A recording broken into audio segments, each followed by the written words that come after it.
pelajari.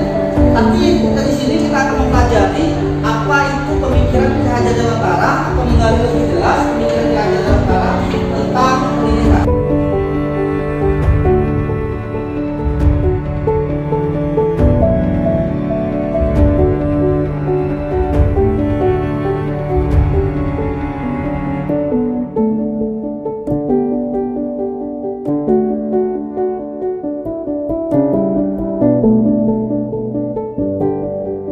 Jadi yang pertama itu tentang dasar pemikiran Ki Hajar Dewantara. Ya, jadi yang kami pelajari di situ bahwasan dasar pemikiran Ki Hajar Dewantara berarti di dalam Ki Hajar Dewantara membentuk suatu pendidikan, pengen di situ bahwasannya guru itu harus menuntun. Ya. Nah, kalau bahasa kita sehari-hari menuntun itu membimbing. Kata ya. Jadi di sini dapat diartikan menuntun dapat berarti membimbing anak untuk menebalkan garis-garis samar untuk memperbaiki lakunya sehingga menjadi manusia seutuhnya dan selalu tetap di bawah bimbingan dari guru.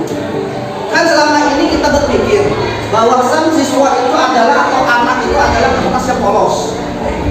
Ternyata salah kita. Bahwasannya di sini menurut Ki Hajar Dewantara anak itu sudah memiliki garis-garis samar. Nah, disitulah kewajiban kita sebagai guru untuk menebalkan garis-garis tersebut. Nah, pemikiran yang kedua itu menghamba pada murid. Bukan berarti kita sujud, bukan. Ya, menghamba dalam kata arti bahwasanya murid itu menjadi subjek pendidikan, bukan objek. Jadi di dalam Merdeka Belajar itu guru itu cuma sebagai fasilitator. Seluruh kegiatan, seluruh pendidikan itu pusatnya guru siswa semua. Ya, itu keinginan dari pemikiran dari Ki Hajar Dewantara. Oke, lanjut. Nah, selanjutnya ada yang namanya kodrat alam dan kodrat zaman. Jadi begini, Bapak Ibu sekalian ya. Di kodrat alam dan kodrat zaman, bahwasan dalam pemikiran Ki Hajar Dewantara itu bahwasan anak itu datang ke sekolah sudah memiliki dua kodratnya. Dia berasal dari mana, ya, dan hidup di zaman apa. Oke, kita berbicara lagi mengenai dia berasal dari mana. Antara kita, misalnya di daerah pedalaman pertanian ini dengan anak yang berasal dari laut, misalnya daerah pantai, itu tidak bisa memperlakukan sama. Karena keterampilan anak, ya, atau kodratnya jadi tempat di alam itu. Misal, ya, kalau anak ada yang hobi, apa istilahnya, dari tempat dia itu hobi bercocok tanam atau bertani, ya, otomatis mindset pemikiran anak itu sudah ada di tempat ini, mindsetnya. Jadi kita mengarahkan ke sana. Nah, lanjut kodrat zaman. Nah, kodrat zaman ini itu berkaitan dengan zaman yang mereka dijadi pada saat ini. Contohnya kita ini zaman teknologi. Makanya di dalam pemikiran ini, di dalam cita-cita anak sekarang sudah berubah. Mungkin banyak lagi yang pengen jadi guru. Sekarang nggak pengen ada jadi gamers, ada jadi modeling, ya. Kita tidak bisa istilahnya memaksakan kehendak kita pada anak, ya. Karena zaman itu sudah berubah. Ada yang mungkin ada anak itu pengen jadi kreator konten sekarang, ya. YouTuber sekarang, ada penghasilan lebih besar. Jadi zaman ini kita sebagai guru itu harus mengikuti perkembangan zaman untuk menebalkan garis yang ada pada anak. Ya, itu mengenai pemikiran Ki Hajar Dewantara tentang pendidikan. Ya, bagaimana Bapak Ibu kira-kira bisa dipahami? Oke, lanjut kita ke budaya positif. Nah, ini mengenai budaya positif. Kalau bahasa kita budaya itu hal-hal yang sering kita lakukan. Ya, kebiasaan yang sering kita lakukan di sekolah ya. Jadi bagaimana sih penerapan budaya positifnya? Apa tujuannya? Ya, pembiasaan itu akan membentuk suatu karakter. Ya, seperti halnya ketika kita berpapasan dengan seorang anak itu akan memberikan salam kepada kita. Itu merupakan budaya positif, ya, dan sebagainya. Oke, tolong Pak, lupa ke PDF. Mau lagi? Oke, lagi. Oke, kita langsung. Oke, restitusi. Oke, lagi ada budaya positif. Oke, nah di sini kan ada sebuah pertanyaan. Apakah Anda setuju dengan pernyataan ini? Pertanyaan di sini. Hukuman dapat mendisiplinkan anak. Apa setuju atau tidak kira-kira Bapak Ibu? Hukuman itu dapat mendisiplinkan anak. Setuju atau tidak kira-kira? Setuju, ya. Kedua, pemberian hukuman dengan hal positif seperti membaca atau membersihkan halaman sekolah dapat meningkatkan disiplin anak. Benar atau tidak? Setuju. Oke. Dan selanjutnya yang ketiga, memberi penghargaan dapat meningkatkan motivasi anak. Motivasi belajar anak. Setuju ya? Oke. Kita bawa lagi.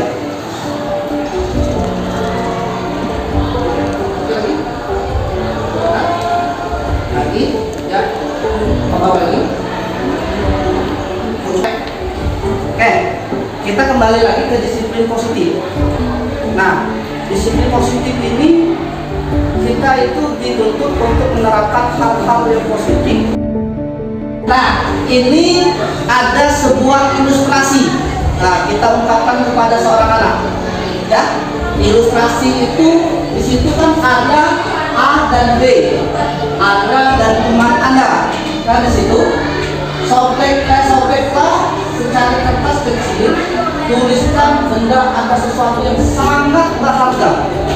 Ya, letakkan di salah satu tangan Anda dan genggam benda atau sesuatu tersebut dengan segala daya. Ya, buatlah sebuah kepala. Jadi kita dituntut untuk menulis, ya, apa yang menurut kita, anggap saja kita masukkan sebuah emas dalam tangan. Nah, ya, kita disuruh buat kepala. Nah, tugas teman B itu akan mencoba dengan sebuah tenaga dengan berbagai cara untuk meminta untuk memberikan benda tersebut. Ya, jadi tugas kawan kita itu membuka kepala di tangan kita. Kita bayangkan bahwa di kepala kita ini adalah sebuah benda yang sangat-sangat berharga. Tidak orang lain, ingin orang lain untuk membukanya atau mengambilnya. Sudi atau kata bagaimana? Kira-kira, ya, itu pertanyaannya. Apa yang terjadi selanjutnya kira-kira Bapak Ibu? Oke. Nah, itu tadi sebenarnya kepala tangan ini, ya, itu yang memegang kontrolnya kita sendiri, ya, bukan orang lain intinya. Orang lain secepat mau sekuat tenaga bagaimanapun, kalau kontrol kita tidak mau memberikan itu, otomatis tidak akan kita, orang lain tidak bisa mengambil. Nah, begitu juga ilustrasi kita mengontrol murid. Kita tidak bisa untuk menjadikan murid itu sesuai dengan keinginan kita. Ya, itu yang kita akan pelajari. Bahwasanya ilustrasi ramalan tangan ini tadi, sekuat tenaga kita sebagai guru, bisa kita anggap sebagai guru, nak membuka kepala tangan itu tidak akan bisa kalau individunya tidak mau. Nah, ilustrasi itu menggambarkan kita sebagai guru. Bisa, kalau kita menginginkan siswa ini ingin harus pengen ikut tes pabriknya misalnya, pasti misalnya dia tidak mau. Seperti apa kita sekuat tenaga mendorongnya, karena jalan ujung-ujungnya masih berhenti kalau dia memang tidak terasa dari dirinya. Intinya di situ kita tidak bisa mengontrol siswa itu sesuai dengan keinginan kita. Nah, dalam ini yang selanjutnya, ilusi bahwa kritik dan membuat orang merasa bersalah dapat menguatkan karakter.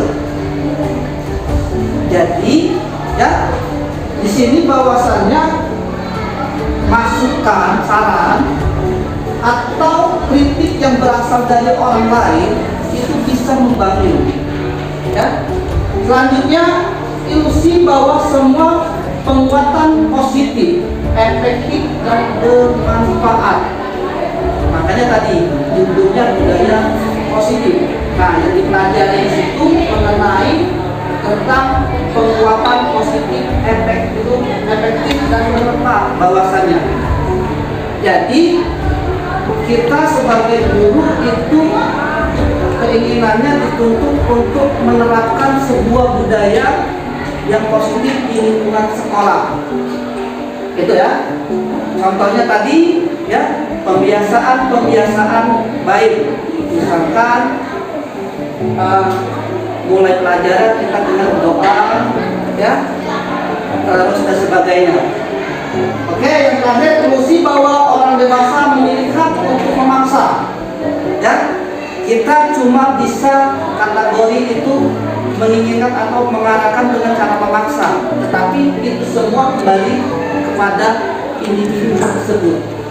Ya, seperti yang diungkapkan bahwasanya Ki Hajar Dewantara tadi, kalau kita kaitkan bahwasanya murid itu sudah memiliki garis sama-sama, bukan merupakan kertas kosong lagi. Jadi yang memegang kendali itu adalah murid tersebut. Kita cuma bisa mengarahkan. Nah, ada lagi ilustrasi yang diungkapkan yang diungkapkan oleh Ki Hajar Dewantara bahwasannya guru itu diibaratkan sebagai petani, murid itu sebagai bibit. Kalau bibit itu bibit jagung, kita sebagai guru tidak bisa memaksa bibit itu tumbuh menjadi bibit kacang. Otomatis dia bibit jagung. Kita cuma bisa memberikan dia pupuk, menyiram dan sebagainya agar bibit itu tumbuh dengan suburnya. Itu mengenai pemikiran Ki Hajar Dewantara. Nah, yang ini sebenarnya restitusi ini adalah proses menciptakan kondisi bagi murid untuk memperbaiki kesalahan mereka. Jadi selama tadi kita sepakat bahwasan hukuman itu adalah tepat untuk mendisiplinkan siswa. Ya, begitu tadi sepakatan. Tapi di sini di dalam pendidikan guru penggerak ini ada yang namanya restitusi. Kita harus merubah mindset kita dalam membentuk budaya atau membentuk karakter anak, terutama kedisiplinan dan sebagainya. Ya. Nah, di restitusi ini ada proses penciptaan kondisi sehingga mereka bisa kembali pada kelompok mereka dengan karakter yang lebih kuat. Jadi begini, ya. Kalau ada siswa yang melakukan kesalahan, ya, kita tidak bisa menghakimi anak tersebut langsung blak dia melakukan kesalahan. Ya, seperti ini kita contohkan. Kalau seumpama anak tidak sekolah, ya alfa ya misalnya, tapi kita tidak tahu apa penyebabnya.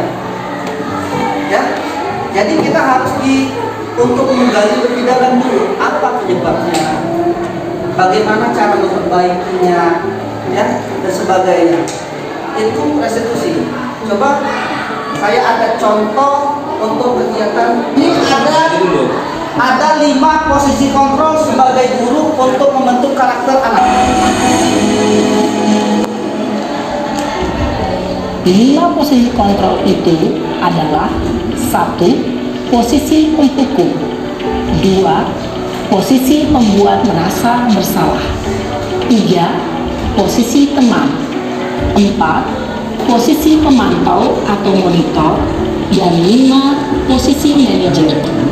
Untuk lebih memahami kelima posisi tersebut, mari kita saksikan kasus Naren yang terlambat hadir 20 menit di sekolah dan melihat bagaimana kelima posisi kontrol dalam menghadapi masalah tersebut.